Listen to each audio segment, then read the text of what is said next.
Assalamualaikum warahmatullahi wabarakatuh. Semua, pada praktikum kali ini akan mempelajari mengenai analisis karbohidrat secara kualitatif. Karbohidrat merupakan biomolekul atau makromolekul yang tersusun atas polihidroksialdehid atau polihidroksiketon dan turunannya. Berdasarkan monomer penyusunnya, karbohidrat dibagi menjadi monosakarida, disakarida, dan polisakarida. Monosakarida merupakan karbohidrat yang tersusun atas satu gugus gula penyusunnya. Monosakarida tidak dihidrolisis menjadi molekul yang lebih sederhana. Disakarida merupakan karbohidrat yang tersusun atas dua monomer gula penyusunnya. Disakarida, jika dihidrolisis akan menghasilkan dua unit monosakarida.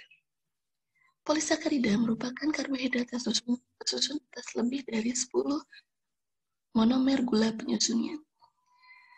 Diperlukan proses hidrolisis yang cukup banyak untuk menghasilkan sejumlah unit monosakarida. Monosakarida tersusun atas 3-6 atom karbon. Sehingga berdasarkan atom karbon penyusunnya, monosakarida dibagi menjadi beberapa golongan, yaitu triosa yang tersusun atas 3 atom karbon, tetrosa, pentosa, heksosa, dan heksosa. Adapun berdasarkan gugus fungsi penyusunnya, monosakarida dibagi menjadi 2 jenis, yaitu aldosa merupakan monosakarida yang tersusun atas gugus aldehid, dan ketosa merupakan monosakarida yang tersusun atas gugus. Contohnya aldosa adalah eritrosa, contoh ketosa adalah fruktosa. Berikut adalah struktur dari aldosa dan ketosa.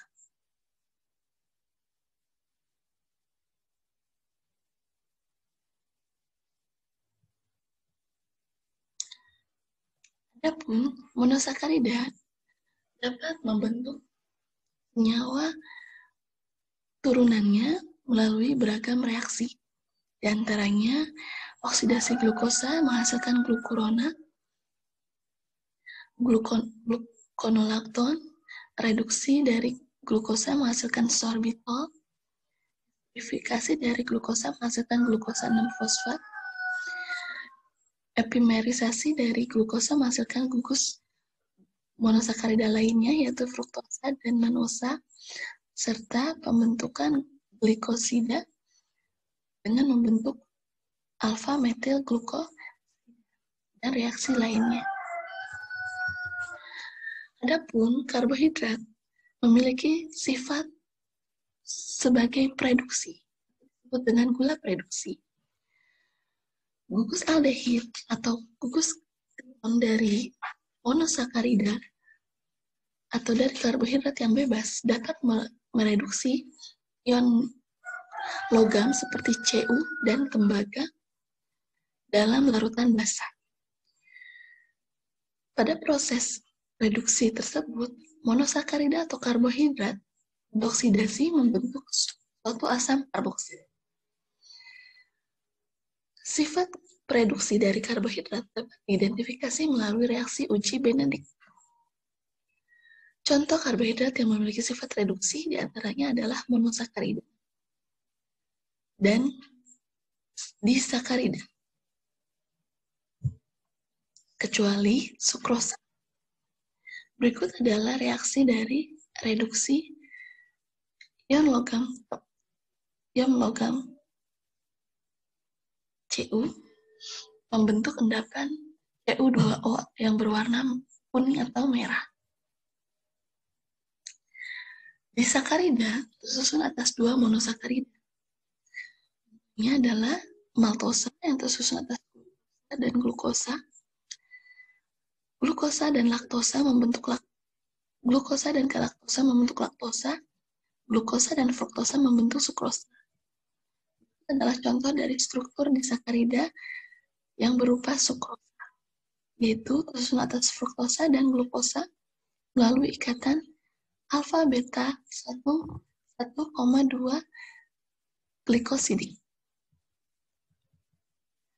Itu adalah struktur lain dari disakarida, yaitu maltosa yang tersusun melalui ikatan alfa 1,4 glikosidik.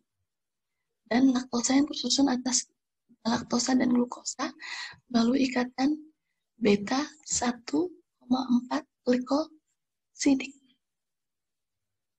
Di mana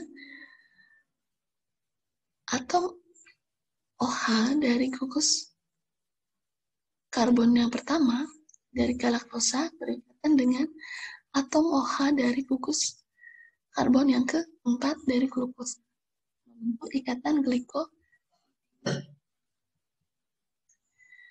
Berikut adalah contoh dari polisakarida, yaitu berupa pati yang tersusun di dalam umbi-umbian seperti kentang, di mana strukturnya mengandung amilosa dan amilopektin. Amilosa merupakan polisakarida yang tersusun dari gugus glukosa melalui ikatan alfa 1,4 glikosidik. Struktur yang tersusun yaitu berupa rantai lurus, sedangkan amilopektin atas dua ikatan glikosidik yaitu alfa 1,4 glikosidik yang menyusun rantai lurus dan alfa 1,6 glikosidik yang menyusun rantai bercabang. Pati tersusun atas struktur atau golongan amilosa sebanyak 20% dan amilopektin sebanyak 80%. Berikut adalah beragam uji untuk menganalisis secara kualitatif dari karbohidrat. Di antaranya adalah Molish dapat dilakukan untuk mengidentifikasi karbohidrat secara umum, Benedict untuk mengidentifikasi sifat gula reduksi, Wehling juga untuk mengidentifikasi berdasarkan sifat gula reduksinya, monosakarida, Barfoot untuk membedakan sifat reduksi dari monosakarida dan disakarida serta polisakarida, Bial untuk membedakan pentosa, untuk mengidentifikasi pentosa, Selivanov untuk mengidentifikasi karbohidrat jenis ketosa, Yodin untuk mengidentifikasi polisakarida atau pati, dan Osazon untuk mengidentifikasi karbohidrat kecuali sukrosa dan pati. Tes Molis merupakan uji yang ditemukan oleh Hans Molis, seorang botanis dari Grace, Austrian. Prinsipnya adalah asam sulfat pekat mendehidrasi karbohidrat menghasilkan aldehid. Aldehid berkondensasi dengan senyawa 2-fenol, yaitu alfa, naftol, resosinol, dan timol, membentuk kompleks berwarna ungu atau ungu kemerahan. Pada uji ini merupakan uji umum untuk identifikasi karbohidrat, di mana sampel yang mengandung karbohidrat melalui uji Molis akan menghasilkan senyawa kompleks berwarna ungu yang merupakan hasil dari kondensasi aldehid dengan reaksi Molis. Aldehid tersebut terbentuk dari dehidrasi karbohidrat oleh asam sulfat pekat. Itu adalah reaksinya. Karbohidrat atau glukosa didehidrasi oleh asam sulfat pekat membentuk senyawa metilfurfural.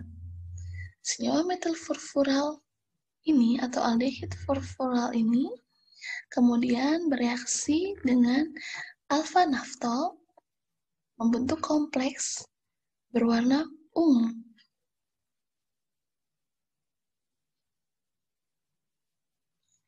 Ada senyawa karbohidrat tertentu seperti pteriosa dan tetrosa akan bereaksi negatif dan akan bereaksi positif pada sampel lain yaitu glikoprotein serta asam nukleat. Sehingga Reaksi ini dapat dilanjutkan dengan uji yang lebih spesifik untuk memastikan ada tidaknya karbohidrat di dalam sampel. Berikut adalah tahapan untuk uji molis, diantaranya reaksi molis terdiri dari larutan 5% alfa-naftol dalam alkohol 95%. Pertama, masukkan 2 mili larutan sampel ke dalam tabung reaksi, kemudian tambahkan 2 tetes reaksi molis, campur hingga merata. Tambahkan perlahan melalui dinding tabung sebanyak 1,5 mili asam sulfat. Dilakukan di dalam lemari asam. Tunggu hingga terbentuk warna violet kemerahan tanpa mengocok larutan tersebut. Warna violet kemerahan akan terbentuk pada batas kedua cairan, menunjukkan reaksi positif adanya karbohidrat. Berikutnya adalah tes Benedict. Benedict ini digunakan untuk mengidentifikasi sifat gula reduksi dari karbohidrat.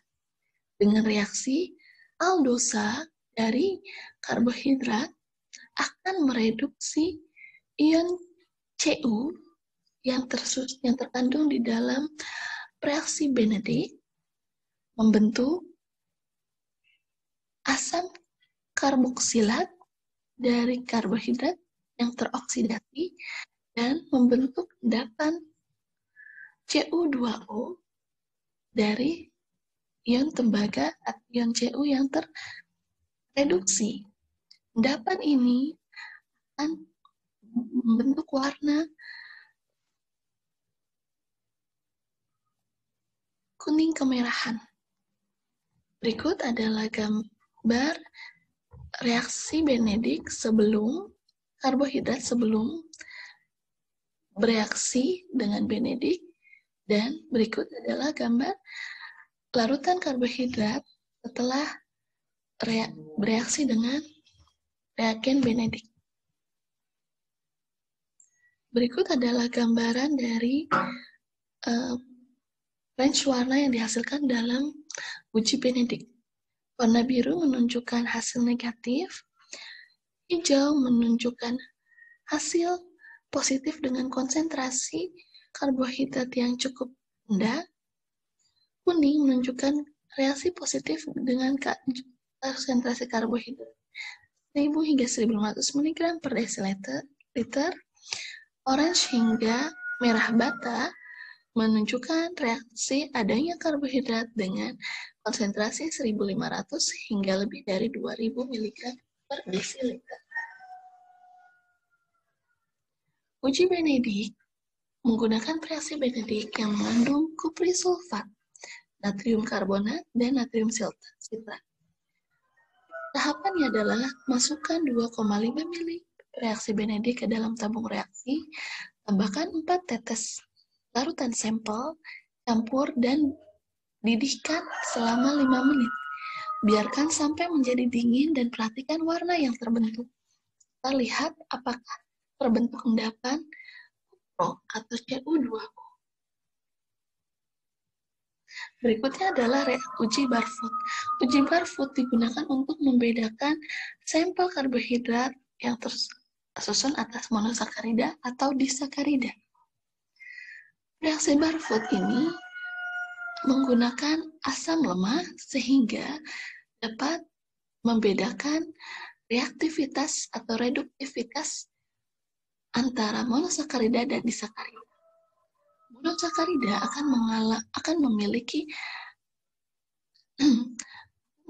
akan memiliki reaktivitas reduksi yang lebih kuat dibandingkan disakarida. Karbohidrat dalam asam lemah akan mengalami perubahan reaktivitas dalam reduksi. Karbohidrat dengan reaktivitas yang rendah, seperti karbohidrat golongan disakarida, akan hilang daya reduksinya pada asam lemah tersebut. Dan monosakarida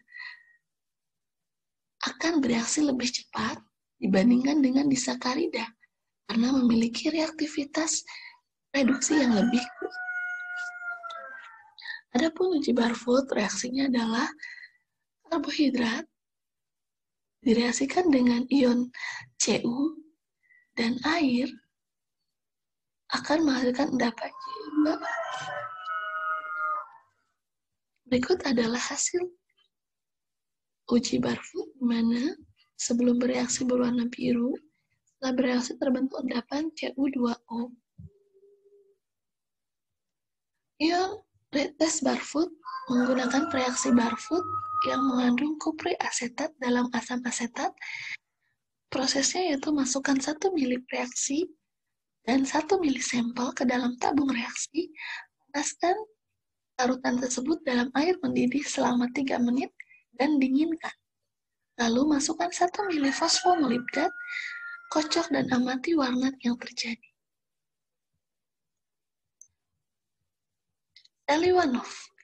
Seliwanov digunakan untuk membedakan antara karbohidrat ketosa dan aldosa. Ketika dipanaskan, ketosa lebih cepat mengalami dehidrasi dibandingkan aldosa. 4-hidroksimetilfurfural yang terbentuk akan bereaksi dengan resolsinol, membentuk senyawa berwarna merah. Reaksi Seliwanov mengandung 0,5 gram resolsinol per liter 10% HCl. Prosesnya yaitu masukkan 2,5 mili reaksi Seliwanov, tambahkan beberapa tes sampel, didihkan campuran tersebut selama 30 detik, atau panaskan dalam air mendidih selama 60 detik. Osazon merupakan reaksi aldosa atau ketosa yang bereaksi dengan hidrazin membentuk suatu hidrazon. Hidrazin yang berlebih dengan hidrazon akan membentuk suatu osazon. Uji Tauber merupakan pentosa dengan benzidin di dalam asam asetat glasial akan membentuk senyawa berwarna merah ceri.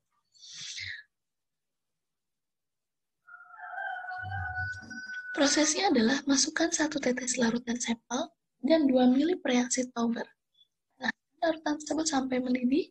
Selanjutnya dinginkan dalam tabung air dingin atau direndam. Tambahkan sejumlah air untuk memperjelas warna yang terjadi. Uji iod digunakan untuk mendeteksi adanya pati. Iodin atau larutan iod dalam kalium iodida akan bereaksi dengan pati membentuk warna gelap. Sampel berupa serbuk atau larutan. Tambahkan 1 hingga 2 tetes larutan iodin. Positif adanya pati akan menunjukkan warna ungu yang diakibatkan oleh reaksi menyisipnya iodin ke dalam molekul kompleks pati tersebut. Terima kasih.